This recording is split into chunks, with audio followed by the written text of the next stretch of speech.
Dub Nation, let's talk facts. Because there's been a ton of noise around the Warriors this summer, and yet not a single move has been made. Zero. Nada. No free agent signings, no trades, no extensions. And if you're thinking, what is going on? You're not alone. But here's the thing. This silence isn't random. It's not carelessness. It's not apathy. It all comes back to one name, Jonathan Kuminga. Now, we've been hearing about this standoff for weeks, and it's not just about money or minutes anymore. It's about identity. Kuminga is a restricted free agent. He wants a bigger role. The Warriors want flexibility. And because no deal has been reached, the entire offseason is on hold. Let that sink in. This is a team that's reportedly been in contact with Al Horford, DeAnthony Melton, Seth Curry, and Gary Payton II. That's not nothing. That's a veteran reload right there. But none of it can happen until the Kuminga domino falls. Why? Because the Warriors need to know how to shape the rest of the roster around him or without him. And according to NBA insider Jake Fisher, the plan is already in place. The vets are watching, they're waiting. They're in full communication with the front office, essentially saying, let us know when it's time. That's not just professionalism, that's respect for this franchise.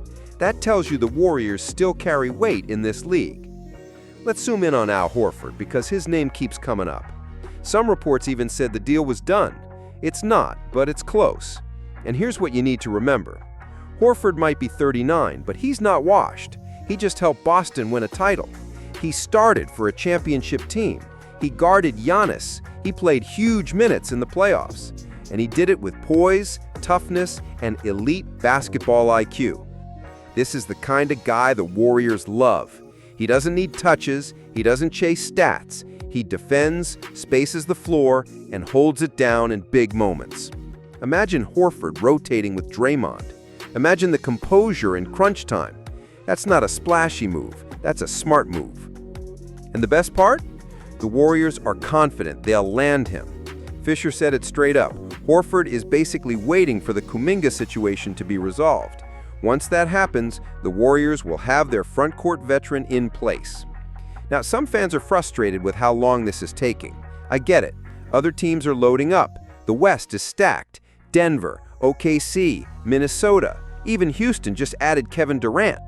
Meanwhile, we're watching and waiting. But let's be honest. Would you rather the front office rush a move and lock in a mistake, or stay patient, resolve the Kuminga situation right, and bring in the right vets who actually fit this system? Because if this all lines up, and we get Horford, Melton, maybe even Gary Payton II back, this roster is not going to be the same team that flamed out in the second round. This will be a reinforced, retooled version of the Warriors, with Steph still at the wheel, Jimmy Butler going all in, and Draymond making sure nobody forgets what this dynasty is about. So here's the real question for you, Dub Nation. Would you keep Kuminga at all costs, or trade him now to unlock these veteran signings? Do you want Horford in a Warriors jersey next season? And are you okay with the front office playing the long game if it means building a stronger contender? Drop your take in the comments, because this is just getting started. If there's one thing we know about Draymond Green, it's that he doesn't let anything slide, especially when someone questions the Warriors' toughness or integrity. And when Alperen Sengun decided to take a shot at the Warriors months after getting bounced in the playoffs, you already know Draymond was ready to fire back. Let's rewind. In the first round of the 2025 playoffs, the Warriors took on the Houston Rockets, a young, rising squad full of energy, talent, and mouths to run. It was youth versus experience, a team of talkers versus a team of champions. It went the distance, 7 games, blood, sweat, trash talk. The Warriors came out on top. Fast forward to a few weeks ago, Sengun, fresh off vacation and feeling bold, went on a Turkish podcast and basically said the Warriors fouled us constantly and still cried about calls. That's not a misquote. That's what he said. He called the Warriors a bunch of whiners, champions, veterans, grown men who earned their stripes, and he labeled them as crybabies. And when that quote started making its rounds on social media, Draymond saw it and snapped back fast.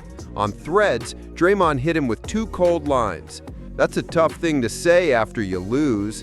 And then, even better, hold that L. That's vintage Draymond. No fluff, no filter, just facts. You don't get to talk after you lose, especially not when the team that beat you has 4 rings and still showed you what championship DNA looks like. You don't rewrite the narrative just because you're salty about calls. You lost. Take it. Learn from it. Come back better. But Draymond didn't just defend the Warriors. He defended the culture. This team has never shied away from physicality. They've been in the mud. They've taken hits and delivered them. And for a young player like Sengun to imply they needed refs to win, that's disrespectful. Not just to Draymond, not just to Curry, but to everything this franchise built since 2015. And this goes deeper than just one quote. The Rockets didn't just lose the series. They lost it after blowing a 3-1 comeback opportunity. That Game 7, Warriors 103, Rockets 89. And Steph didn't even play the final games of the series due to injury. So yeah, Sengun has no room to talk. But here's where it gets even spicier. Kevin Durant is now on the Rockets. Yeah, KD, the guy who helped bring 2 championships to Golden State, the guy who had his falling out with Draymond, the guy who's now trying to take Houston to the top and maybe get a little revenge in the process. You feel it building, right? The tension, the fire, the pettiness. This rivalry just leveled up. Warriors versus Rockets with already a battle of styles. Youth versus vets, flashy versus gritty. But now it's personal. You've got Sengun talking crazy, you've got KD back in the mix, and you've got Draymond and Steph itching for another shot at shutting down the noise. And don't think for a second Draymond forgot what Dillon Brooks did either, going after Steph's injured thumb in the same series, then mocking him after. The Warriors don't forget.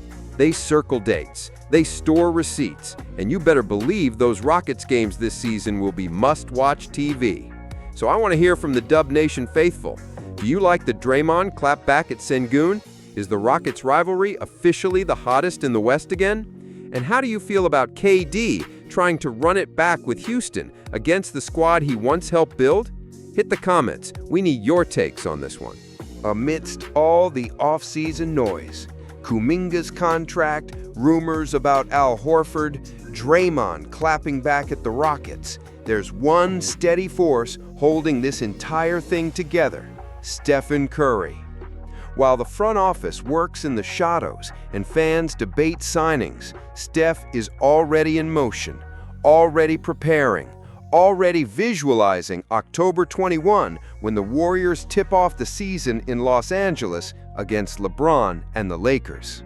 Because no matter how wild things get around him, Steph's mission never changes. He wants that 5th ring. In a recent interview with Dalton Johnson of NBC Sports Bay Area, Steph opened up. And while the headlines talked about his favorite cities to visit, New York, Toronto, Charlotte, there was something deeper in his tone, something more locked in, more intense. Because make no mistake, Steph knows the window is closing and he's not wasting a second. Let's break this down. Curry is heading into year 17. That's insane. Most guys in their 17th season are barely hanging on, playing spot minutes, clinging to a bench role, or already in the broadcast booth. But Steph, he's still an all-star, still a top 10 player, still the engine behind one of the most competitive teams in the West.